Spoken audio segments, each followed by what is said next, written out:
Hello. So it's now the next day from the last vlog video, and I have started, I'm so terrible, the writing retreat. Does that sound right? That book is actually very intriguing so far. The author has a very spunky way of writing, and she's got these fun original ways of describing things, and she's bringing different things into the storyline than what I think I typically read. There's so many stories where I feel like, oh, okay, here we go again, right? So far, it's very unique, and I'm enjoying it. And then I've been listening to I Know Where She Is by S.B. Caves, and I thought it would be fitting to listen to it now because I'm leaving the day after tomorrow to go see my mom, and it's a book that my mom read and loved and gave me to read. So I've got the physical copy, and then, like I said, I'm listening to it. And that one is about a woman named Francine whose daughter went missing 10 years ago, and she's divorced from her husband now. So I'm assuming having her daughter get kidnapped has like ruined her marriage. She is living life as best as she can after having something so devastating happen. And she gets this note that somebody pushes under her apartment door that says, I know where she is. And she's thinking, wow, a lot of sick people over the years have reached out to me and said they know something about my daughter's abduction, but this one feels real. And how did they know where I live? They dropped it right under the door. It's not like they mailed it to me. Like and it's been 10 years.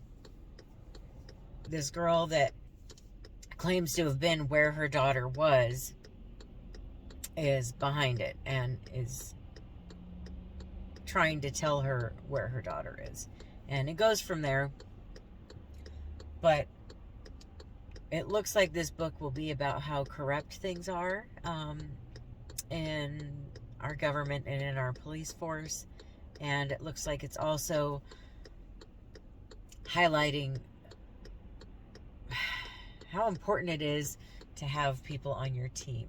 Her ex-husband just seems so against her, which, I mean, I get it. I'm sure if I ever had to talk to my exes, they wouldn't be on my team. But then again, we don't have a missing child together, right? It's like he's just so against anything she says. He doesn't believe anything that she says. And there's just no feeling that's worse, I don't think, than somebody not believing you. He just, so far in the book, just keeps not believing her, not being on her side. And it feels like he doesn't really want to find his daughter. Now, I'm sure he does, but it just feels like he's just accepted that his daughter is dead. And this lady, Francine, has not accepted that. And I don't know what is the more logical route. I don't even have kids, so I really can't even imagine for a second what it would be like to have a kid, more or less to have one disappear. And like, would it be better to, after a certain amount of time, decide that they're dead, or would it be better to never stop looking? Like, I don't know. The only way I can really look at parenting is my own parents. I have a feeling if something were to have happened to me, my mom would have never stopped looking, and my dad would have decided that I was gone and I'm not coming back, and just moved on with his life. And I'm not saying either one is right or wrong. I mean, never stopping looking can be quite destructive too to a person's life. Both books are really good. I am super stoked to be reading good books yet again. Oh, I love this. I love when there's so many good books that I'm enjoying. Hello, it is Saturday, and I'm on my way to go see my mom.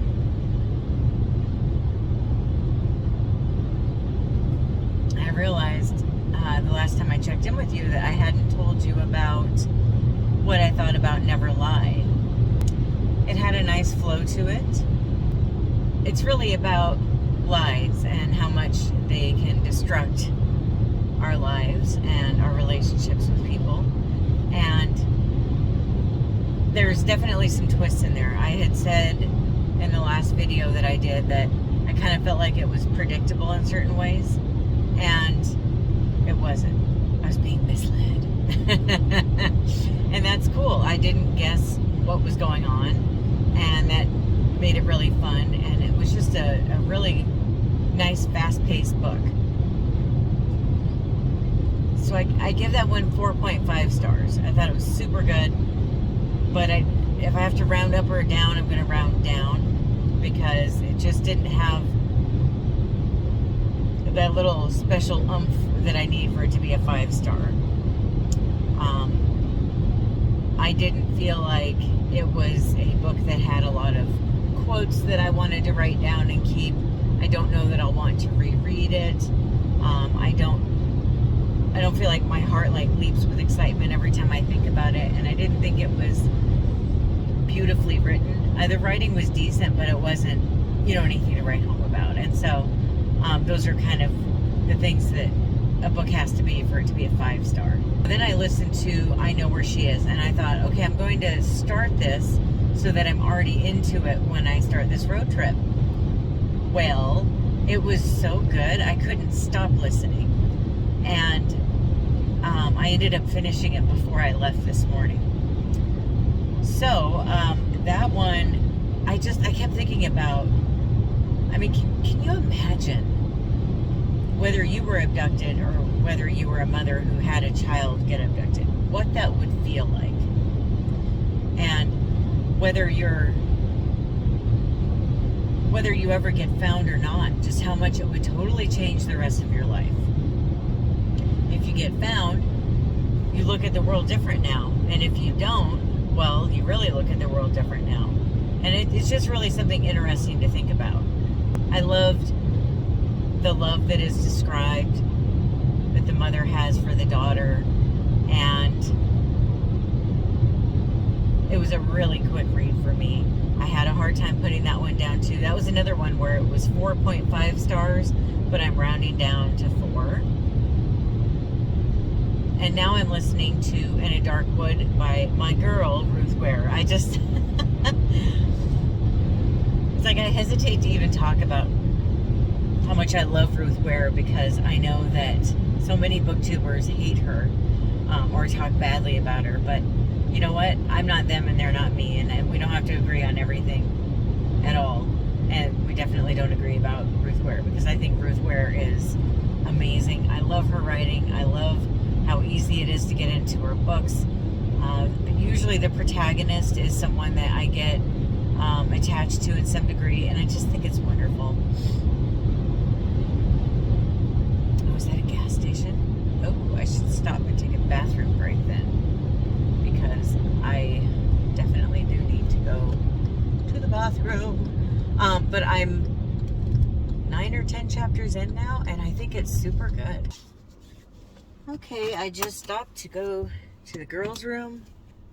That was a bathroom straight out of like a horror movie.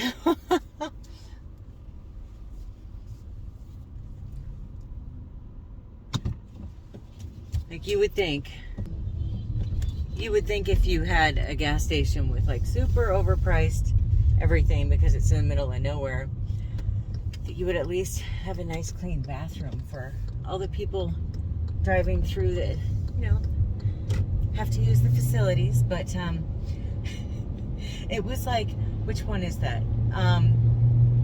The Halloween, where there's the bathroom scene in the Halloween Returns, or I'm not sure which one it's called. Halloween Kills? I don't know. Anyway, it was like that bathroom, just gross. So yeah, with this book, there's a woman named Nora who has this friend that she hasn't talked to in a long time. Something happened years ago, right? And she gets a message, not from the friend, but from the maid of honor, that her friend is getting married, and she doesn't want her at the wedding. She wants her at the bachelorette party. And it's like, what? For whatever reason, she decides to go, and she gets there, and she finds out something that is pretty shocking to her, And I don't know what happens from there. Oh, I just entered California. I don't know what happens from there because I stopped listening. I'm on chapter 10, I think it is. But I just love Ruth Ware. I do. I love her characters. I love the way she writes. Some of the little things that she adds into the storyline and that kind of thing. It's just wonderful. So I'm going to turn my fun music back on for a while. I made a road trip playlist, and I want to just enjoy the view and listen to the music. Once you go over the California border, when you're driving down to Yuma from Vegas, the roads get real like hilly with like twists and turns and lots of dips, and so it's kind of fun to drive on here. So yeah, I'm just gonna crank up the music, have some fun, have a little bit of what Brad and I call windshield meditation, where I think it's just a great time when you're alone in a car driving for a long time to just think about life. I try to think about what I'm grateful for, because sure, my life isn't perfect and I have struggles like everybody else, but my life is a lot better than it was. And I think it's really important when you have a blessed life to appreciate your blessings. There's so many people that still live in third world countries, and I was thinking about this last night. What a delight it is to have running water and to have sewage and to not have to think about any of those things. It's pretty amazing. And then electricity and internet, and wow. I mean, talk about a luxurious life. Like, what is there to even complain about? Especially if we have our health, right? It's like my life is so luxurious that I have this hobby where I like to read, and I have extended it into talking about the books I read with what I would call like my internet friends. Like, you guys are my pals. I mean, obviously we don't like actually know each other. Kind of zone out and think about the life that I have, and what I've been handed, and how I've dealt with it, and what I'm proud of and what I'm not proud of, and all that fun stuff. So anyway, I should be seeing my mom in about 3.5 hours, and I'll be back later. So I'm here with my mom. We're having a hard time with the camera to get both of us in. Oops. I was going to say, don't touch it. See what I mean? Don't touch it. It makes it worse. It bounces, and that's okay. It like doesn't look like it's bouncing when you're watching the video. Right. But if you touch it, it messes it up. I'm always getting scolded. Don't touch it. I'm just a little oldie. And she's turning into my mother. I guess it's payback. Yeah, I just wanted to check in, let you know that I made it okay, and we have been out shopping today. We went to a Goodwill, and then we went and had brunch at Denny's, and now we're going to another Goodwill. And Most of the thrift stores are closed. Right. Either they're no longer there, or they're closed on Sunday, we're finding out. And trying to find them in the first place, that's a challenge. Yeah, it's really no wonder that so many people that go to thrift shops just go to Walmart and Salvation Army now. And maybe Walmart. Walmart. That's what you said. Did I? Yes. That's why I laughed. Walmart. Okay. Goodwill. Sometimes it feels like you're in a thrift shop. It does. That's why I go in them.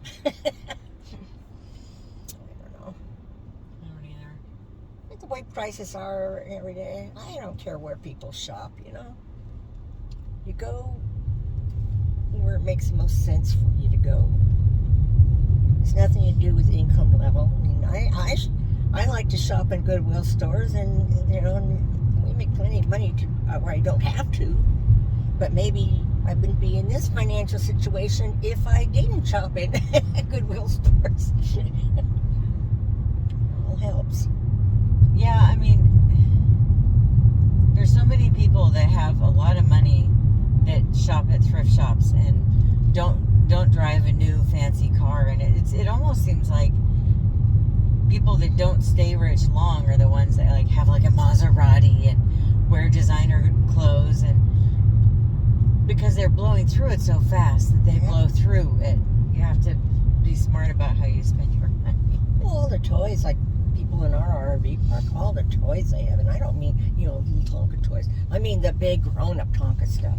And every member of the family has one. There was a little kid who went by in an ATV by himself, a smaller one, with a pacifier in his mouth.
So I'm still in Arizona, and then I'll be going through California for a little bit, and then Nevada.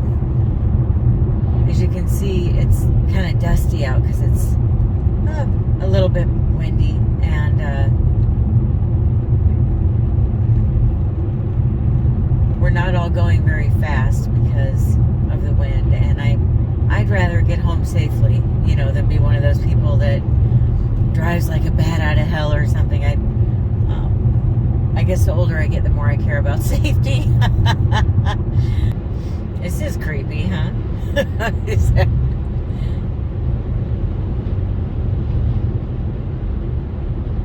like a horror movie or something.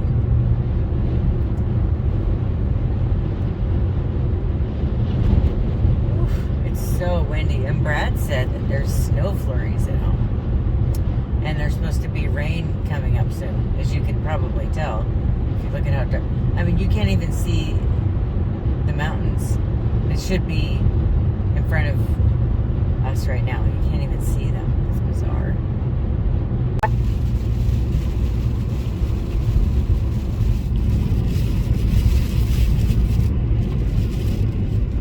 It is. That's sleet. And,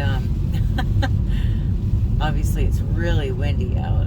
I'm going super slow right now, and according to my car, it's 33 degrees out.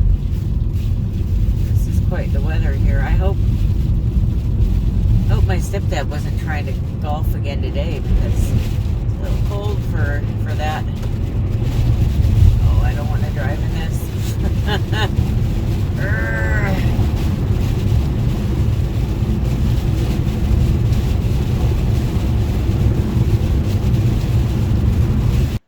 I'm back home. I got home yesterday afternoon, and I guess I was never meant to be a professional driver or something, because I'm so tired and I just want to go to sleep again. I took a 2-hour nap with Olive after I got home, and I went to bed early, and then now I'm still tired. I guess I'm just not as into driving as I was when I was younger. I mean, I think I like road trips okay and stuff, but one thing that's different about a road trip is I'm with someone. So we could stop at rest stops or little scenic things and get out and walk around. When I'm by myself and I'm driving, I tend to just go all the way through without stopping. And if I do, it's just very quickly to stop and run to the restroom or something and get back in the car and leave. And so it's not quite the same experience as a road trip for me when I'm by myself like that. I just finished In a Dark, Dark Wood by Ruth Ware. This is definitely my least favorite Ruth Ware book. I give it 2 stars, maybe 2.5. I think the first chunk of the book, maybe the first third, was pretty good, and I was into it, and then the last 2/3 of the book just really lost me, and I was just kind of like, what? I don't know if it was because I was driving and there was a storm and maybe I wasn't able to pay as much attention or what, but even then today listening, I just didn't feel the way I normally do about Ruth Ware books. I wasn't as into it. That's why I'm going with 2 stars, because to not like 2/3 of the book is pretty bad, right? I didn't do really any reading of the writing retreat while I was in Arizona. Understandably, I was with my mom the whole time, and we were talking and hanging out and stuff.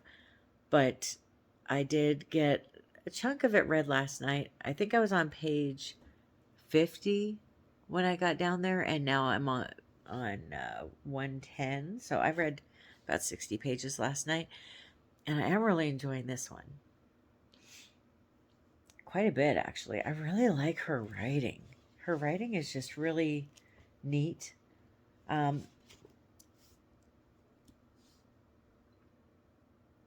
There's something about it that's it's unique, but it's also kind of gothic, it feels like, in a way.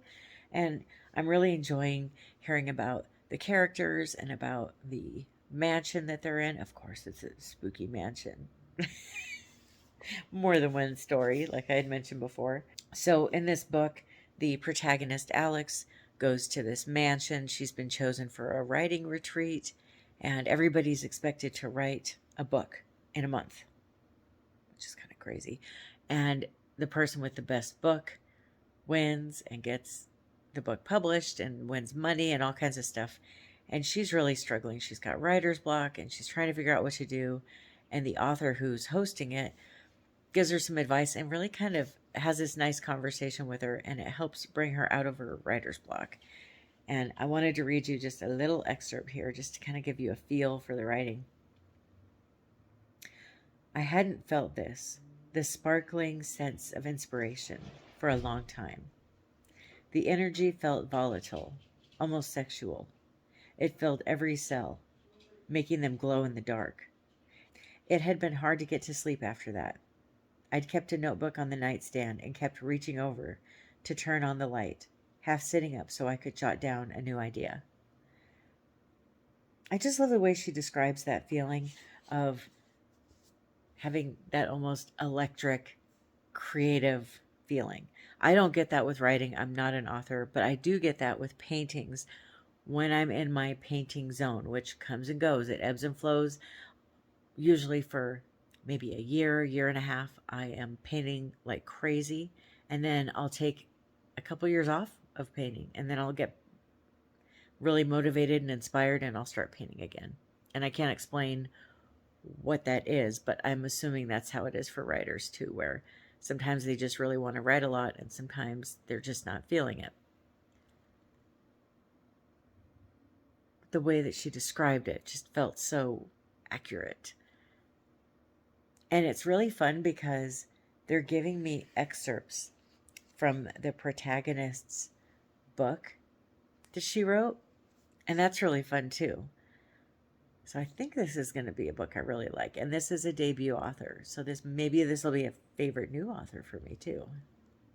I'll check back in and let you know later. It's been a little while since I've given you an update, and I do apologize that it's been so long. I got sick again. This time with like a head cold that has now gone into my lungs. And I keep losing my voice, which is fun. I don't know why I keep getting sick. Since Christmas, it's just been one thing after the other. And I feel kind of bad because I feel like my life has become just being a hermit. I don't want to go anywhere or do anything because I don't want to get other people sick. And I also don't enjoy leaving the house as much when I'm sick. But it seems like every time I leave the house, I'm getting sick. So now I really don't want to leave the house. But while I hate being sick all the time, I'm very happy that it's just things like a flu or a cold or what have you. And it's things that come and go very quickly. It's not like a serious illness. So I'm trying to think about that and be grateful that it's short term. But hopefully, this is the last time I'm sick for a long time. I finished the writing retreat, and it's just got this creepy, kind of dark feel to it. It has a little bit of a gothic feel as well. I don't want to give anything away. I don't want to give any spoilers. I feel like I already said enough earlier in this video. But there's a lot of sexual psychology and struggling with one's sexuality. There's a good amount of lesbian content in this book. What I will say about it is a haunted mansion, and there's a group of girls there. I'm not sure what I said in the last video, so long ago. One of the girls goes missing, and everybody's competing with each other about who's going to win this writing prize. I really loved the characters in this book. They're the kind of characters that are unlikable but lovable at the same time. There's some narcissistic characters in this book. There's a lot of greed in this book. There's a lot of thought-compelling moments where I was thinking about how making excuses for someone can become this dangerous hurricane of angst and sometimes abuse and doing things we wouldn't normally do. There was an angle in this book that really kind of slowed it down a bit, and it slowed down my reading of the book a little bit, but I did really enjoy it. I thought that the author really did a good job, especially for a debut novel. I gave it 4.5 stars. I'm going to round down to 4 though, because it wasn't quite as, it didn't hit me where it needed to hit me for me to make it a 5-star, but it was really close to being a 5-star. I thought it was definitely worth a read. I thought that it was very original, and I definitely recommend it. There is a channel that is new to me that is starting this new reading group called the World of Horror. And the aim of this group is to read a book written in each country around the world that has been translated to English. I thought this sounded really fun. I love horror novels, and I think it'd really be fun to explore how different horror novels from different parts of the world are. I will put a link to her video down in the description box in case you want to check it out and join. One of the most appealing things about this, I guess you would call it a book club, is that there's no rules. There's no rules as to which books one selects, or how often they read books, or which countries they select. It's just come as you are, read as you feel like it, and go from there. And I like that. I don't really like a lot of boundaries with reading. I like to try to keep my reading the way it was before BookTube or before the internet as much as I can. And I never did give myself a lot of set times or rules for reading. And so I really like groups like this where it's just whenever. I'm not a big deadline person. I'm just glancing down at my notes here. The book that I chose first was actually a Canadian book. It's a book about Native Indigenous people north of Ontario, and it's a dystopian horror novel. It's called Moon of the Crusted Snow by Waubgshig. In this book, we follow a guy named Evan, who is part of a native tribe, and one day they wake up and the internet's out, and they just think, oh, okay, I mean, that happens, right?